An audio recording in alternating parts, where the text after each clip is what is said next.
प्रश्न नंबर 1 ओडिशार बाणीक्षेत्र केउंठारे अवस्थित।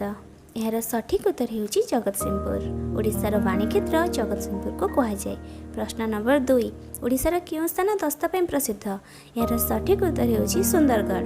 ओडिशार सुंदरगढ़ दस्ता ପାଇଁ प्रसिद्ध। प्रश्न नंबर 3 कोणार्कर सूर्य मंदिर किए निर्माण कराइथिले। यार सठिक उत्तर होउची लांगुला नरसिंहदेव। लांगुला नरसिंहदेव कोणार्कर सूर्य मंदिर निर्माण कराइथिले। प्रश्न नंबर 4 सुनावेड़ा रे क्यों कारखाना अछि। यार सठिक उत्तर होउची मिग विमान कारखाना। सुनावेड़ा थारे मिग विमान कारखाना अछि। प्रश्न नंबर 5 ओडिशार प्रथम ओडिया संवादपत्र रो नाम कौन। यार सठिक उत्तर होउची उत्कल दीपिका। प्रश्न नंबर 6 ओडिशा दे जाइथिबा रेलपथर नाम कौन। यार सठिक उत्तर होउची पूर्वतट रेलपथ।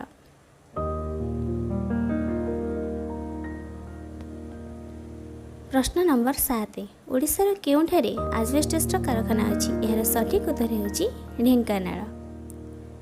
प्रश्न नंबर 8 उत्कल दीपिका पत्रिकार संपादक किए थिले। यार सठिक उत्तर होउची गौरीशंकर राय। प्रश्न नंबर 9 ओडिशार भातहांडी काहाकु कुहाଯାଏ। यार सठिक उत्तर होउची बरगढ़।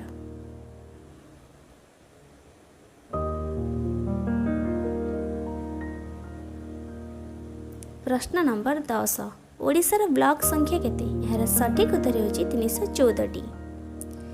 प्रश्न नंबर 11 1991 रे ओडिशार जनसंख्या केते थिला। यार सठिक उत्तर होउची 3,16,59,736।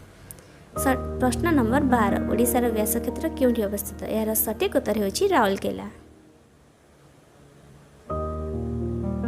प्रश्न नंबर 13 ओडिशार काशी काहाकु कुहाଯାଏ। यार सठिक उत्तर होउची भुवनेश्वर। प्रश्न नंबर 14 केते मसिया चिलिका ह्रद को भारतीय आर्द्रभूमि रूपे मान्यता मिलिथिला। यार सठिक उत्तर होउची 1981 मसिया। प्रश्न नंबर 15 ओडिशार भंज विहार काहाकु कुहाଯାଏ। यार सठिक उत्तर होउची ब्रह्मपुर विश्वविद्यालय।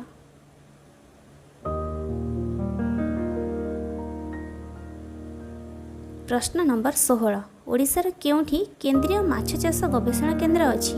यार सठिक उत्तर होउची कौशल्या गंगा। प्रश्न नंबर 17 प्रथम ओडिया चलचित्र सीता विवाह केबे प्रकाश पाइथिला। यार सठिक उत्तर होउची 1936 मसिया। प्रश्न नंबर 18 ओडिशार विहंग विहार केउठी अवस्थित। यार सठिक उत्तर होउची चिलिका।